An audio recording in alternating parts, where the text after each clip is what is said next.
Robson কবে আসবেন? নতুন কোনো ডিফেন্ডার কি নিয়ে আসা হবে? এই যে বিদেশিরা রয়েছেন, যেমন এই হিক্টর ইয়েস্তে কিংবা হিজাজি মাহের, আমি ইস্ট বেঙ্গলেরই কথা বলছি, বুঝতে পারছেন আপনারা। তো এদেরকে কবে পরিবর্তন করা হবে? এদের মধ্যে কাকে পরিবর্তন করা হবে? আচ্ছা, এই প্রশ্নগুলোর উত্তর তো এই মুহূর্তে দাঁড়িয়ে যে কজন দিতে পারবে তার মধ্যে ইস্ট বেঙ্গল কর্মকর্তারা, ইমামি গ্রুপ কিংবা কোচ অস্কার ব্রুজো। আচ্ছা, যদি কোচ অস্কার ব্রুজোর ইন্টারভিউ নেওয়া যেত কেমন হতো? তার কাছে যদি সরাসরি এই প্রশ্নগুলোর উত্তর রাখা যেত তাহলেই তো পরিষ্কার হয়ে যেত। তাহলে এত জল্পনা, এত কল্পনার কোনো অবকাশ থাকতো না। তো আমি এমনই একটা চেষ্টা করেছিলাম অস্কার ব্রুজোর সঙ্গে, না কথা আমি বলিনি, তিনি অন্য একটি সংবাদ মাধ্যমে ইন্টারভিউ দিয়েছে। তো সেই ইন্টারভিউ আমি আমার মতন করে প্রেজেন্ট করার চেষ্টা করেছি আপনাদের সামনে।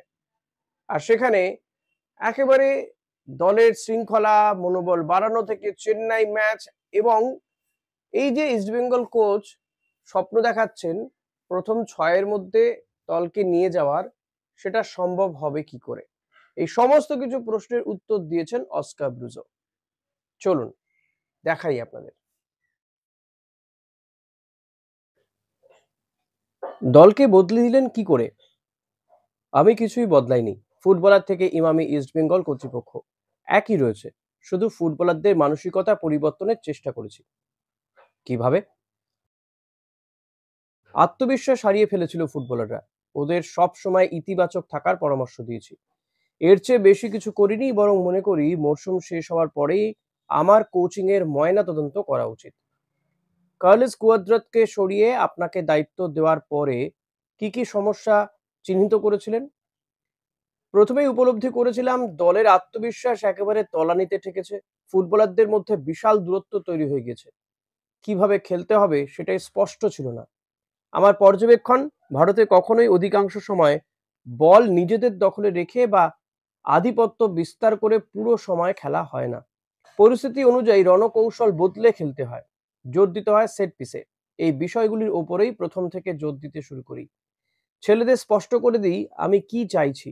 প্রথম দিন থেকে ওরা সেই নির্দেশ অক্ষরে অক্ষরে পালন করেছে। মানসিকভাবে বিপর্যস্ত ফুটবলারদের উজ্জীবিত কিভাবে করেছিলেন? আমার প্রথম এবং একমাত্র লক্ষ্য ছিল ছেলেদের আত্মবিশ্বাস ফিরিয়ে আনা। টানা ব্যর্থতায় মানসিকভাবে ভেঙে পড়াই স্বাভাবিক। আমি মনে করি এই পরিস্থিতি থেকে ওদের বার করে আনার একমাত্র উপায় হচ্ছে বারবার কঠিন পরীক্ষার সামনে ফেলে দেওয়া। প্রত্যেক দিনের অনুশীলনেই সেটা করতাম। এএফসি চ্যালেঞ্জ লিগের প্রাথমিক পর্বেই তা প্রমাণিত। সমর্থকরা স্বপ্ন দেখলেও বাস্তবে কি প্রথম 6-এ শেষ করা সম্ভব? আমি মনে করি অসম্ভব নয়। শনিবার চেন্নাইয়েন এফসির বিরুদ্ধে খেলা, তারপরে ডিসেম্বরে টানা 3টি ম্যাচ খেলবো ঘরের মাঠে। এই মুহূর্তে টেবিলের প্রথম 6-এর দিকে না তাকিয়ে নিজেদের পরবর্তী খেলাগুলির উপরে মনোসংযোগ করা উচিত। এই ম্যাচগুলির ফলাফলের উপরে ভবিষ্যৎ নির্ভর করছে। ইস্টবেঙ্গল কোচ হিসেবে যাত্রা শুরু করেছিলেন মোহনবাগান সুপার জায়ান্টের কাছে হেরে। 11ই জানুয়ারি আইএসএল এ ফিরতি ডার্বি নিয়ে কি ভাবছেন? কলকাতায় ফুটবল প্রেমীদের কাছে ডার্বি শুধু একটি ম্যাচ নয়, জিতলে তা ট্রফি জয়ের সমান। আমাদের প্রতিপক্ষ সম্ভবত ভারতের সেরা দল, তাই ওদের বিরুদ্ধে ম্যাচ সবসময় বাড়তি অনুপ্রেরণা যোগায়। আমাদের সমর্থকরাই ক্লাবের শক্তি। আমি মনে করি আমাদের সমর্থকরাই সেরা, তাই ওদের জন্য নতুন বছরের ডার্বি জিততে চাই। জানুয়ারিতে দল বদলে ক্লিটন সিলভার জায়গায় রবসন রবিনো কি ইস্টবেঙ্গলে আসছেন? রবসন অসাধারণ ফুটবলার। 3 বছর আমার কোচিং এ খেলেছে। তবে রবসন একা নয়, আরো কয়েকজন ফুটবলার আমাদের নজরে রয়েছে। কারণ দলের মধ্যে বেশ কিছু বিভাগের দুর্বলতা চিহ্নিত করেছি। এই মুহূর্তে দলের 6 জন বিদেশির সঙ্গে চুক্তি রয়েছে। ডিসেম্বরে যে 5টি ম্যাচ রয়েছে সেখানেই ওদের প্রমাণ করতে হবে ইস্টবেঙ্গলের হয়ে খেলার যোগ্যতা রয়েছে কিনা।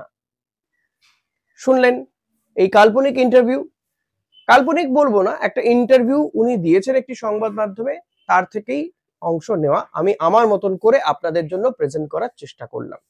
আমি জানি না আমি সফল হলাম না ব্যর্থ হলাম, সেটা তো বলবেন আপনারা। আপনারা কি মনে করছেন? অস্কার ব্রুজোর এই কথাগুলোকে সত্যি কি একটু ভরসা পাওয়া যাচ্ছে কথাগুলো শোনার পরে?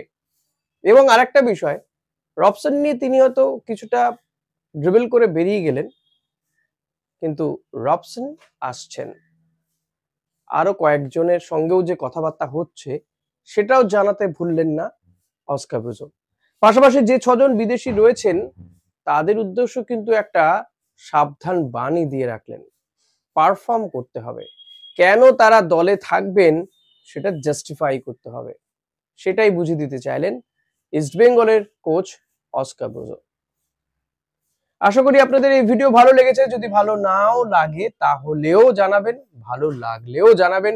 চ্যানেলে নতুন হলে সাবস্ক্রাইব করে নেবেন, আপনি জয়েন করতে পারেন। Thank you. Audio Jungle.